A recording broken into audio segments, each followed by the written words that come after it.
서울시가 용산 정비창과 전자상가 일대를 통개발하겠다 이거죠. 그래서 지금 현재 노란색으로 표시되어 있는 이 부분이 철도 정비창인데 그 옆에 붙어 있는 게 이제 용산 전자상가잖아요. 이걸 따로따로 개발하는 게 아니라 전체를 통으로 개발해서 옆에 모습과 같은. 안녕하세요. 대단한 부동산 꼰대들의 공기환입니다.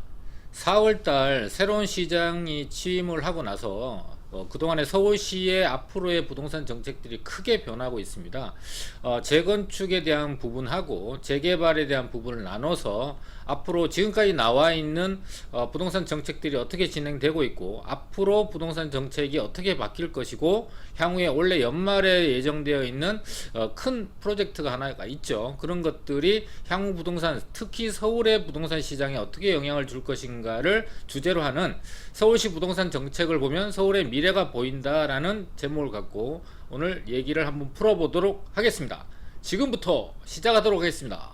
재개발 같은 경우는 지금 현재 지난 5년간 무려 한 개도 정비구역으로 지정된 곳이 없다. 시장의 공급이 너무 부족한 주요 원인 중에 하나가 재개발 구역이 지정되지 않았다라는 이유도 있죠. 그래서 새로운 시장이 취임하자마자 또 최근에 와서 이 6대 규제를 완화하겠다라고 발표를 하면서 시장의 기대감이 굉장히 큰데요. 그 6대 규제 완화를 좀 보게 되면은 전 시장님이 처음 도입했던 주거정비 지수제, 이 점수를 매기는 거예요. 법적인 요건 이외에 또다시 요건에 대한 점수를 매겨서 70점 이상이어야 재개발로 지정할 수 있다, 재개발 구역으로 지정할 수 있다라고 하는 이 지수제 자체를 폐지하는 수준인데, 이거는 거의 뭐 확실시 되고 있다 보니까 이건 서울시 입장에서 시행할 수 있는 거다 보니까 이거는 폐지된다. 두 번째, 공공기획을 도입해서 정비구역을 지정기간을 단축하겠다. 자, 이거는 5년 정도 걸렸던 구역 지정까지 5년 정도 걸렸던 거를 2년 내에 서울시가 통합 심의를 해서 그 기간을 굉장히 단축시켜 주겠다. 그래서 여러가지 절차를 단축시키는으로 인해서 그 기간 동안의 비용도 절감을 하고 사업성 제고할 수 있는 부분도 하겠다. 이거는 지금 거의 원래 9월 말, 지금 이제 9월 말에 첫 공모가 시행되고 있는 공공기획 민간 재개발 공모에 대해서 시장은 굉장히 뜨겁게 반응을 하고 있고, 지금 현재 많은 구역들이 그동안에 재개발이 필요한 지역이면서 재개발이 되지 못했던 여러가지 요건에 의해서 지수제에 의해서든지 여러가지 지정 요건을 갖추지 못했던 지역들도 지금 현재 동의율을 충분히 거둬서 이제 신청을 하려고 하고 있다라고 보시면 될 것 같고, 9월 말 정도 되면은 이렇게 1차로 공모에 선정된 지역들 같은 경우는 시장의 부러움을 살 것이고, 탈락했던 지역들은 2차, 3차를 노리면서 좀 더 타이트하게 이제 준비를 해서 다음을 준비하는 그런 과정들을 거칠 걸로 예상이 됩니다. 주민 동의율 간소화와 명확화, 이게 지금 정부가 추진하고 있는 공공기획, 공공주도형 재개발 같은 경우는 10%의 동의로 시행하다 보니까 반대와 찬성이 시장에 오히려 혼란만 주는 그런 상황이 되어 있는데, 이제 공공기획을 도입해서 민간 재개발로 추진하는 것은 주민 동의율 자체도 어느 정도 높게 한 30% 정도를 이제 충족을 한 지역들이 신청할 수 있도록 하고, 또 간소화시키고 명확하게 했다. 두리뭉실하게 10% 이상이면 무조건 신청해요가 아니라 30%라는 명확하게 하겠다라고 하고 있기 때문에 어느 정도의 주체의 재개발을 추진하는 주체의 동의가 재개발이 진행될 수 있느냐 없느냐의 성패를 좌지우지할 수 있기 때문에 굉장히 중요한 요소입니다. 재개발 해제구역 중 노후지역들을 신규로 지정을 하겠다. 요거는 이제 대부분 다 뉴타운에서 해제된 지역들이 되겠죠. 2종 일반주거지역 7층 이하 규제를 완화하겠다. 매년 재개발구역 지정, 지금처럼 공모를 통해서, 공모가 아니고 공모를 통해서 매년 25곳 이상의 재개발구역을 지정하니까 굉장히 앞으로 5년간이면 125곳 정도 이상이 공급이 되고, 이거 이외에도 뭐 역세권 개발이라든지 다양한 개발들로 인해서 소규모 개발도 많고요. 그래서 이게 총 하게 되면 한 300곳에서 한 400곳 정도의 이제 재개발이 향후 5년간 지정될 수 있다. 이렇게 보시면 좋을 것 같습니다. 다음을 보게 되면은요, 장기 전세 주택, 우리가 이제 불러지는 거는 시프트로 불려지죠. 시프트의 부활과 활성화. 이제 2007년에 오세훈 시장이 도입했던 이 장기전세 주택 역세권 시프트가 전 시장님 시절에는 이제 유야무야 있기는 하지만 한 개도 지정되지 않은 그런 상태로 돼 있었다가 이제 취임을 하게 되면서 본인이 추진했고 도입했던 역세권 시프트를 부활시키고 활성화하겠다.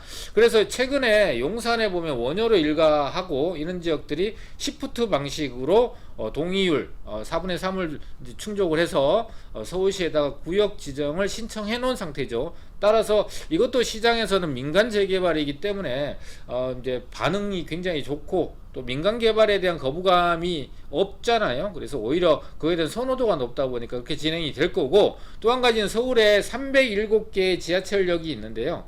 307개의 지하철에 전반적으로 100% 다 개발되진 않지만 우선순위를 정해서 아마 개발이 필요한 지역들, 특히나 역세권에 더블 역세권이나 싱글 역세권이라 하더라도 상업지역, 역세권의 상업지역으로 지정되지 않은 곳들이 굉장히 많아요. 이런 지역들을 역세권 활성화 사업구역으로 지정을 해서 고밀로 개발하고, 역세권 주변 지역은 또 주택으로 개발하는 그런 역세권 활성화 사업이 확대될 걸로 예상이 됩니다. 자, 그러면은 다음에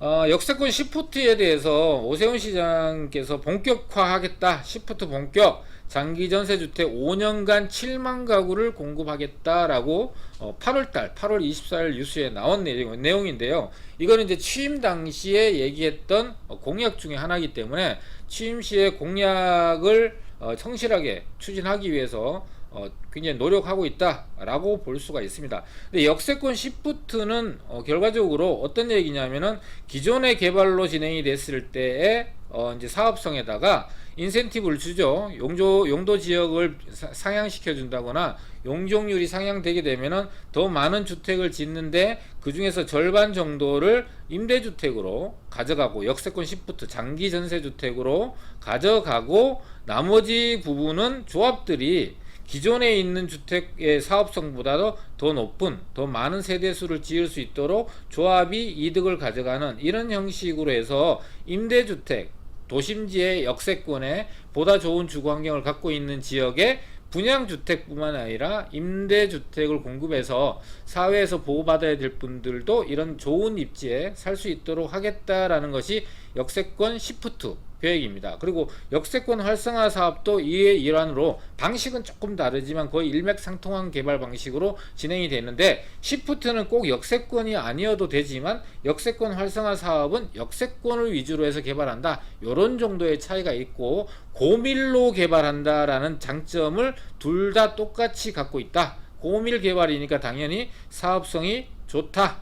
그래서 이런 사업 방식이 진행될 수 있는 입지적 여건을 갖고 있는 지역이라면 일반 재개발보다는 역세권 시프트라든지 역세권 활성화 사업으로 진행되는 걸 반드시 고려하셔서 사업성 분석을 한 다음에 진행을 해야 되고, 이런 것들이 앞으로 서울에도 지금이 이제 시작이다.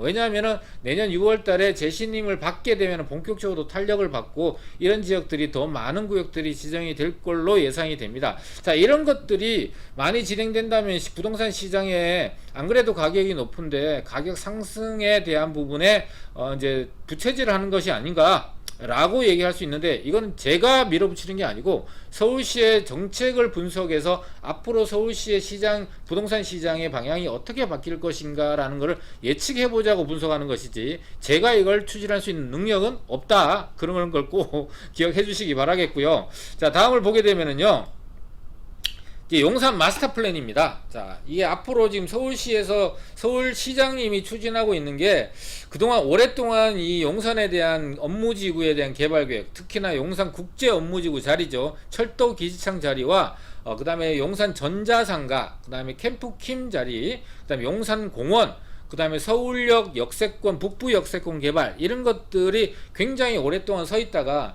최근에 서울역 북부 역세권 개발은 이제 확정이 됐죠. 그래서 2023년 정도 되면은 완공이 될 예정이고, 아직 확정되지 않았던 부분들을 이제 마무리 작업을 하는 개념인데, 이게 이제 최근에 보면은 제가 영상을 찍어 드렸는데요. 이 용산 공원 아래에 용산 링킹 파크라 그래서 여러 도로망들이 집결할 수 있는 지하 공간에 만들게 되고, 이게 경부고속도로와 연결이 되면서 경부고속도로 지하화까지 연결되는 이 부분에 대해서는 제가 따로 영상을 만들어 놨으니까 그걸 참조하시면 좋을 것 같고, 이 지금 현재 서울시에서 추진하고 있는 것 중에서 보면은 기존에 이제 전 시장에서부터 지금까지 현 시장까지 연결돼서 이 정책들은 크게 변하지 않고 오히려 거기다 살이 붙으면서 좀 더 완성도 있는 개발로 진행이 되고 있다라고 이해하시면 좋을 것 같아요. 용산역 앞에 용산역에서부터 공원 쪽으로 연결, 이 한강대로죠. 그래서 이 지하의 공간에 링크라고 해서 코엑스몰 같은 것이 들어서게 되는 조감도 부분하고요. 그 다음에 지상철이 있는 곳들이 지하화되면서 녹지보행로, 녹색보행로가 만들어지고 공원과 남산까지 이어지는 이런 녹색보행로가 순환을 이룰 수 있도록 만들겠다, 연계를 하겠다라는 부분도 되고요. 그 다음 최근에 발표된 서울시가 용산 정비창과 전자상가 일대를 통개발하겠다 이거죠. 그래서 지금 현재 노란색으로 표시되어 있는 이 부분이 철도 정비창인데, 그 옆에 붙어 있는 게 이제 용산 전자상가잖아요. 이걸 따로따로 개발하는 게 아니라 전체를 통으로 개발해서 옆에 모습과 같은 세계적으로 유명하고 관광 또는 산업을 선도할 수 있는 그런 업무타운으로 개발하겠다. 요게 최근에 나온 뉴스입니다. 그래서 이런 것들이 순차적으로 지난 5개월 동안에 많은 것들이 계속 진행이 되고 있는 상황이거든요. 그래서 기대감이 높아지고 있고, 오세훈 시장 하게 되면 떠오르는 게 한강 르네상스죠. 그래서 한강 르네상스라는 걸 빼놓고 얘기할 수 없는데, 문제는 뭐냐면은 10년 전에 한강 르네상스를 진행할 때는 그 한강 르네상스 지역으로 유도 정비구역과 전략 정비구역이라고 해서 지정됐던 곳들이 노후도가 채워져 있었어요. 노후도가 개발 요건을 충족하고 있었는데, 해제되고 나서 10년이 흐른 현 시점에서는 이 노후도를 충족할 수가 없는 상황으로 바뀌었기 때문에 예전처럼 한강 르네상스를 진행할 수는 없기 때문에 시즌2라 그래서 지천 개발에 대한 대규모 개발 계획을 발표할 예정입니다. 서울 비전 2030에 반영할 수 있도록 하기 위해서 이미 있는 계획에다가 추가적으로 이 내용들을 첨부하기 위해서 빠른 시간 안에 여러가지 행정적인 절차를 거쳐서 아마 그 언론을 통해서 발표를 할 걸로 예상이 됩니다. 그래서 적어도 12월 전에는 이 내용들이 발표될 건데, 이거는 우리 이상숙 꼰대님이 어저께인가 그저께인가 이제 이 내용을 갖고 영상을 올려놨으니까, 또 자세한 내용은 이런 것들 저희 홈페이지 오셔서 여러 영상을 보시게 되면은 지금 현재 서울시에서 진행되고 있는 여러가지 재건축과 재개발 또는 대규모 프로젝트, 그레이 프로젝트가 진행되는 것들을 조목조목 하나하나씩 따로따로 영상을 올려놓은 부분들이 있어요. 그래서 오늘은 제가 전체적으로 향후에 서울의 부동산 정책들이 어떻게 변할지를 한번 정리해보는 시간으로 추석 전에 만들었고요. 추석 때 이런 영상을 보시면서 가족들하고 또 투자에 대한 얘기, 부동산 시장에 대한 얘기를 나누실 때